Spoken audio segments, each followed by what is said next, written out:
কলম্বিয়ায় 7.4 মাত্রার শক্তিশালী ভূমিকম্পে নিহতের সংখ্যা বেড়ে 132, আহত 5 শতাধিক, বহু ভবন বিধ্বস্ত, ধ্বংসস্তূপের নিচে আটকে পড়াদের উদ্ধারে অভিযান।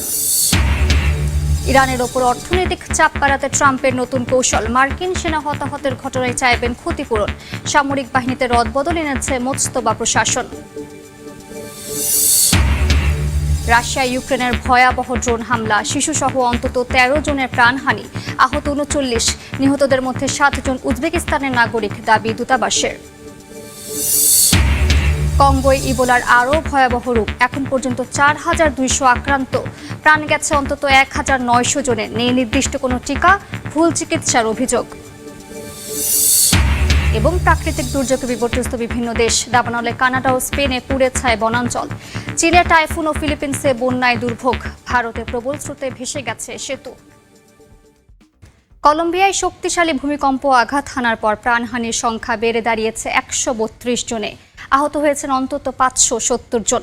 রাজধানী বোগোতা সহ দেশটির বিভিন্ন এলাকায় বিধ্বস্ত হয়েছে বহু ভবন, এর মধ্যে কালি শহরে ধসে পড়েছে অন্তত 26টি ভবন, ভেতরে আটকা পড়েছেন অনেকে। কলম্বিয়া ছাড়াও প্রতিবেশী ভেনেজুয়েলা, ইকুয়েডর ও পানামাতেও কম্পন অনুভূত হয়। শান্ত সকালে হঠাৎই ভূমিকম্পে কেঁপে ওঠে কলম্বিয়া, মুহূর্তেই পাল্টে যায় সবকিছু। স্থানীয় সময় সোমবার সকাল 7:34 ভূমিকম্প আঘাত হানে দেশটিতে। ভূমিকম্পে সবচেয়ে বেশি ক্ষতিগ্রস্ত হয়েছে কালি শহর, এখানে অসংখ্য ভবন ধসে পড়েছে। ধ্বংসাবশেষের মধ্যে বেশ কয়েকজন আটকা পড়ার আশঙ্কা করা হচ্ছে। আটকা পড়াদের সন্ধানে উদ্ধারকারী দল ও স্বেচ্ছাসেবকরা ধ্বংসস্তূপ সরানোর কাজ করছে। ভূমিকম্পের ভয়াবহ সে মুহূর্তের কথা স্মরণ করেন অনেকে। গুগল অ্যালার্ট পাওয়ার পর ভবন থেকে বেরিয়ে আসতে সক্ষম হন কেউ, তবে সবাই তা করতে পারেননি। এর আগে ভূমিকম্পের পরপরই আতঙ্কিত মানুষজন দ্রুত ঘরবাড়ি ও বিভিন্ন ভবন থেকে বেরিয়ে রাস্তায় অবস্থান নেন। মার্কিন ভূতাত্ত্বিক জরিপ সংস্থা জানিয়েছে ভূমিকম্পের গভীরতা ছিল 107 কিলোমিটার। কলম্বিয়া ছাড়াও প্রতিবেশী ভেনেজুয়েলা, ইকুয়েডর ও পানামাতেও কম্পন অনুভূত হয়।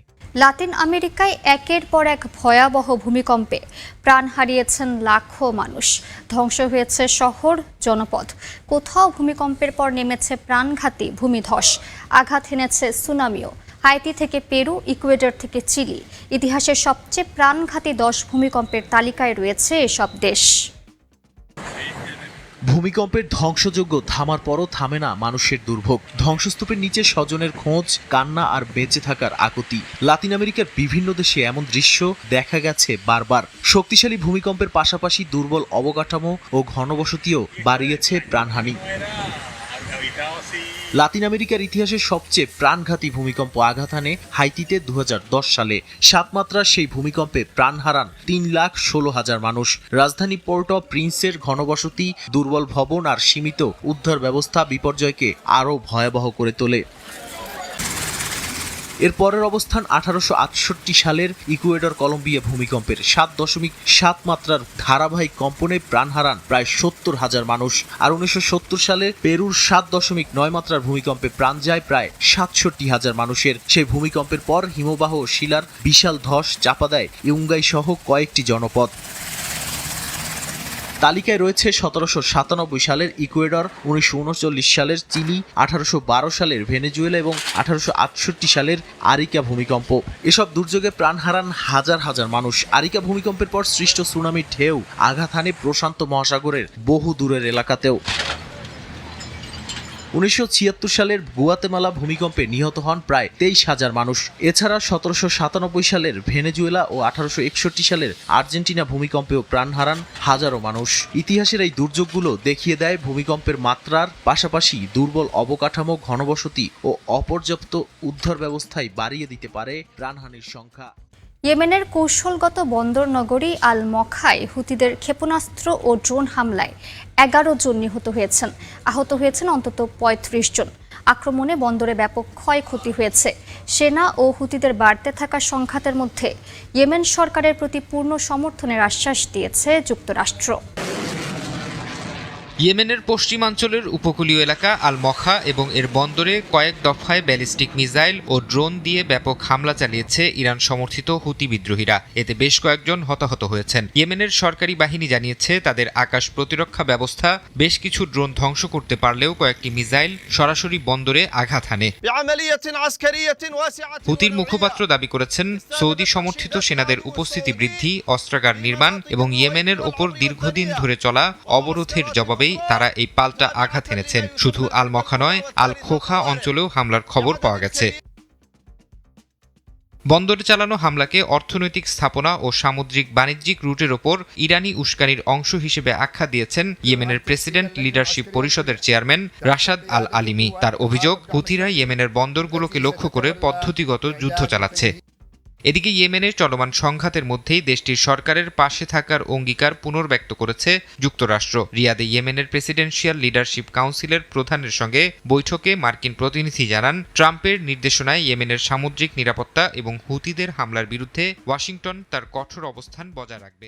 বিশ্বজুড়ে একের পর এক চরম আবহাওয়া, বাড়ছে জলবায়ু ঝুঁকি। ইংল্যান্ডে ভয়াবহ খরা, চীনে শক্তিশালী টাইফুনে তাণ্ডব, অন্যদিকে রেকর্ড উষ্ণ সমুদ্র আর তাপ প্রবাহে পড়ছে ইউরোপ। চরম আবহাওয়ার প্রভাব মোকাবিলায় এবার নতুন কৌশল খুঁজছে নিউ ইয়র্কও। জুলাইয়ে বিশ্বের সমুদ্রপৃষ্ঠের গড় তাপমাত্রাও পৌঁছেছে রেকর্ড 20.96 ডিগ্রি সেলসিয়াসে। সবকিছু মিলিয়ে বাড়ছে চরম আবহাওয়ার প্রবণতা। কোথাও তীব্র খরা, কোথাও ভয়াবহ বন্যা, ঝড়। জলবায়ু পরিবর্তনের প্রভাবে বিশ্বজুড়ে যেন বদলে যাচ্ছে আবহাওয়ার চেনা চিত্র। ইংল্যান্ডের প্রায় 71% এলাকা এখন খরার কবলে। দীর্ঘ অনাবৃষ্টি ও তাপপ্রবাহে সংকটে পড়েছে কৃষি, পানি সরবরাহ ও বন্যপ্রাণী। পানি ব্যবহারে বিধিনিষেধের আওতায় রয়েছে প্রায় 2,70,00,000 মানুষ। ইউরোপের অন্য দেশগুলোর অবস্থাও খুব একটা স্বস্তির নয়। কোপার্নিকাসের হিসেবে পশ্চিম ইউরোপে জুন জুলাই ছিল ইতিহাসের সবচেয়ে উষ্ণ সময়। তীব্র গরম ও শুষ্কতায় কমেছে নদীর পানি প্রবাহ, বেড়েছে দাবানলের ঝুঁকি। ইরানের ওপর এবার অর্থনৈতিক চাপ বাড়াতে ক্ষতিপূরণ চাইছেন মার্কিন প্রেসিডেন্ট ডোনাল্ড ট্রাম্প। ইরান যুদ্ধে হামলায় নিহত ও গুরুতর আহত ব্যক্তিদের জন্য তেহরানকে ক্ষতিপূরণ দেওয়ার দাবি জানান মার্কিন প্রেসিডেন্ট। ভবিষ্যতেও আলোচনায় এই ক্ষতিপূরণের বিষয়টি অন্তর্ভুক্ত থাকবে বলেও জানান তিনি। এদিকে ইরানের সামরিক বাহিনীতে ব্যাপক রদবদল করেছে তেহরান। অন্তত 6 জন নতুন সামরিক কমান্ডার নিয়োগ দিয়েছে দেশটি। ইরানের পথেই হাঁটলেন মার্কিন প্রেসিডেন্ট ডোনাল্ড ট্রাম্প। যুদ্ধে নিজেদের ক্ষয়ক্ষতির কথা জানিয়ে যুক্তরাষ্ট্রের কাছে ক্ষতিপূরণ চেয়েছিল তেহরান। এবার ট্রাম্প ইরানের কাছে চাইলেন ক্ষতিপূরণ। ট্রাম্প বলেন, যে কোনো শান্তি চুক্তির অংশ হিসেবে তিনি চান ইরানে ক্ষতিপূরণ দিক। সংঘাত নিরসনের স্থবির প্রচেষ্টায় তিনি এই নতুন দাবিটি যুক্ত করলেন। তেহরানের ক্ষতিপূরণ চাওয়ার জবাবে এই পদক্ষেপ বলে জানান তিনি। তার দাবি, এটি হরমুজ খোলার প্রক্রিয়াকে আরও জটিল করে তুলবে। এদিকে নিজেদের সামরিক বাহিনীকে আরও শক্তিশালী করার পদক্ষেপ নিয়েছে ইরান।